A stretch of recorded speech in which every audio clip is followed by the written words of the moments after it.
Welcome back to Cindy Sheehan's Soapbox. This is a special midweek edition of Cindy Sheehan's Soapbox.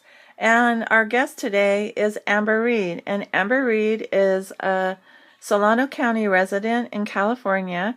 She is one of the proponents on the recall petition to recall County Judge Cinda Unger. She's a member of the women's group Justice for Mothers, and she and the group are fighting for all women's rights and the rights of children. And it is a local issue, but judicial misconduct, especially in family court, well, I don't want to say especially in family court, but judicial misconduct here in the United States is a widespread problem. Amber Reed, welcome to Cindy Sheehan's Soapbox. Thank you so much. It's a pleasure to be here. Thank you. Well, thank you for doing this and doing the work that you're doing that we're going to talk about. And I know it's especially hard for you because you're also going through your personal struggles, but also political struggles. And I know a lot about, having those two things together and how much of a toll it can take on you. So I do hope that you're also trying to take care of yourself along with, the things that you're having to deal with. But, this is a case that is, what you're trying to do is specific to Solano County where we both live, but it's also something that it's not limited to Solano County. It's really a national problem with these out-of-control judges. But how many cases are involving women and children, and how many children have reported abuse after Judge Unger's prejudicial rulings? Well, in my experience, I've personally met with over 20 women, and from what I've been reading online, there are over 50 cases that are involving specifically women and children. And of course, with this judge, it's not limited to just women with children. But in the massive amount of complaints pouring out about the prejudice from Judge Unger, it has been regarding custody cases. And that I personally am aware of, there are over 14 children that after, the parents have gone to court and, the judge has not reviewed the declaration from the female litigants and reviewed their side of the evidence and considering the child's, what the child's reporting, the child will go home and then report physical and even in worse cases, sexual abuse. So this seems to be a very consistent problem in this court. Well, tell my listeners a little bit about this Judge Unger. Okay. Who you're trying to recall. Yes, Judge Unger in Department 5, she is, she's a judge that, rules over family cases primarily, and their behavior in the courtroom is pretty phenomenal. I mean, I know we've all seen the TV program Judge Judy, but in her courtroom, she's conducting a courtroom and takes it even up a notch more than Judge Judy does, and she's doing it for TV. She will consistently cut the female litigants and their counsel off. She'll ask you a direct question, and then when you go to answer, she'll say, "Stop, that's enough." And I've even witnessed her when she's been very angry, and really there was no cause. I mean, everybody's just being very respectful. Well, for the most part, of course, the female women are, litigants are. She actually physically hit the bench and rocked the courtroom out of anger. She hit the bench. Wow. So she's pretty phenomenal to watch. You wouldn't believe it unless you were in there to see it. Well, the system is specifically stacked against women, of course, and against people who have very low resources. But when we have a judge like this who takes it up a notch and is even more unfair, then it's really something that needs to be exposed. Are women afraid to come forward to speak out against Judge Unger and her judicial abuse? Yes, absolutely. There have been certain cases where the women were afraid to even file a confidential complaint with the commission on judicial performance for fear of retaliation. And so we have this problem where, they'll confide their horrible cases and prejudice, for us women in the group, but they're so terrified of speaking out because if they do, they're afraid that they're going to lose all their custody out of retaliation from Judge Unger. So it is happening. Wow, how vindictive. How many cases are you aware of where people have filed complaints with the commission on judicial performance, and what actions have you done besides filing complaints? Well, from what I am aware of, there are at least over 12 judicial complaints from certain women that I know personally that have filed confidential complaints with the commission on judicial performance. And then in addition to filing our complaints, what we've done is we decided the best way to really showcase what's going on in the court was to actually go to the court, and we had a protest in March, a joint protest, which made front page in the Vacaville Reporter, highlighting her, that the judge is unfair and she's biased against women. So that was step number 2 we did, which was to do a protest.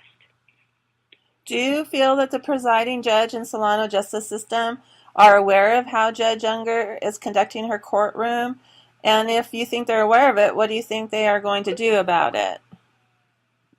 I'm absolutely certain they're aware of it because several of the female litigants have divulged that they sent their complaints to the presiding judge and actually received responses from them. So I'm aware that they have to know. If you go even past her courtroom and you sit in there for 10 minutes, you're going to see this kind of behavior before the recall was served to her. So they're definitely aware of it. We don't know if it's because they all are in the same circles or, what the reason behind it, but they are aware it's going on. And I forgot what the second question was. I'm sorry. Do you think they're going to do anything if your group, Justice for Mothers, keeps speaking out against Judge Unger and trying to hold the entire system accountable? I do believe there's power in voices. And I know since the filing of the recall, it is my understanding that they're starting to take things a little more seriously because now it's in the public eye. So the more people who are stepping up and speaking out and signing the petition, the more that it's going to hold not just Judge Unger, but the whole Solano County judicial system and abroad. We want to set the precedents. We want to be able to encourage other women out there and families that, there are things that can be done if we are unified. So, yeah, I do think some positive results will come if we continue to speak out and demonstrate that we're not afraid. So you're trying to recall Judge Unger, and we are given this power, to do these kinds of things in a limited way. But how many signatures do you need from Solano County to get on the ballot? Well, if you can believe this, they were saying because of Judge Unger in 2000, they had this huge election, and so her and her counterpart, whoever the opposing judge was running against her, he got over 50,000, and she had over 60,000. So they combined those two together, and it's supposed to be 20% of that, and they want 25,000 legal, registered voters in Solano County to put it on the ballot. Wow. So it's pretty astronomical.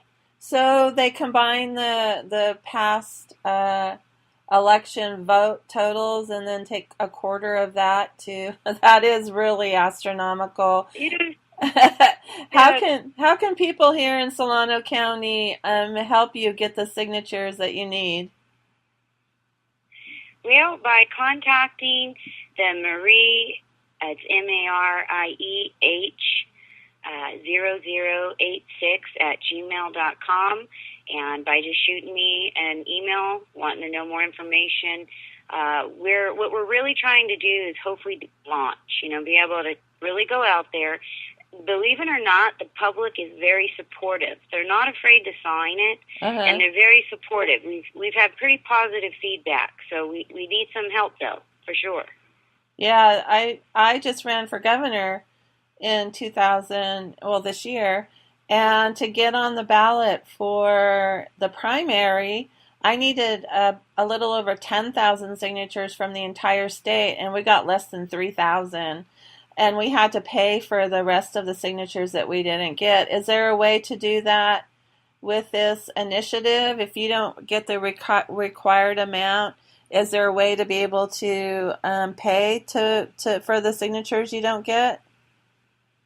I would have to go down to the elections office to find out what the legality of it is. Right. Because that's something that we should know, because this is important. I'm concerned if we do not get this. Our deadline is, they said November 21st, but of course you want to always turn in a little bit early so they can sort through the signatures. Right. Oh yeah, you have to. Yeah. So what it is. What election are you trying to get this on? Well, see, here's the thing, is that it would actually have to be a special election through the county. Okay. So, of course, that's a headache for the county, but we were we're very hopeful that the citizens of Solano County will step up and help us at least give it our best shot. And if we get thousands of signatures here, I'm still going to go ahead and forward them to our lawmakers and continue to, I even contemplating sending them over to the Commission on Judicial Performance to keep the fire, keep the attention on the seriousness of this judge. And go to the Department of Elections at the county. Since I live here, they're the ones I worked with for my gubernatorial run, and they're very, very helpful there. And so you could also raise money at the same time that you're trying to get signatures to pay for the signatures that you don't get. If that's possible, I have no idea how signature gathering works for recalls, but check it out. And Amber, when I post this show, I will post your email if it's okay so people can contact you. Absolutely. We'd appreciate it. And we're also on Facebook at Justice, and then it's one word, FORMOTHERS on Facebook. So it's Justice for Mothers. And I'll post that link too so people can go there. Is there anything you'd like to add? Yes, I just appreciate your time on this show, and we're going to continue to fight for the children and the women who have no voice and option in these situations, and we're going to hopefully have this judge removed based on judicial misconduct, so we can put a judge with patience, kindness, and courtesy as the canons require. So we're going to give it our best shot. Well, Amber, again, thank you for doing this struggle along with what you have to go through. And the rest of the things in your life. And we'll get this show posted, and you can just spread it around so people can listen and be inspired to perhaps help you. The people have to hold the system accountable, because the system obviously is not going to hold itself accountable. No, it's absolutely not. It's seems like if you get in there, it's a permanent fixture, and we should have term limits, and this shouldn't be a good old boys club like it's going on here in other counties. This is rapid fire across the United States, where women are being hurt by the system. It's unfair. Well, it is. It's a huge problem across the country, as you've said. Women are traditionally, the ones who don't have, wield the power and the money and the family structure, so they're the ones that get screwed when that structure falls apart. And Absolutely. and I wish you the best of luck in all of your endeavors, Amber Reed. And thank you for being on Cindy Sheehan Soapbox today. Thank you. I'm a fan. Thank you so much for having me. Well, that's it for this special midweek edition of Cindy Sheehan Soapbox. We always, or almost always, have a new show for you on Sundays, and we're hoping to make this midweek edition a regularly occurring event. The more information we can get out to counteract the propaganda mill of empire we feel, the better. So as always, I'd like to thank my engineer, Don DeBar, my production assistant, Dee Dee Miller, my occasional assistant, Mikey. I'd like to thank Amber Reed for her work and for being on the show. And as always, I'd like to thank you especially for listening and supporting the show. I'm Cindy Sheehan. You've been listening to a special midweek edition of Cindy Sheehan Soapbox. Peace out for now.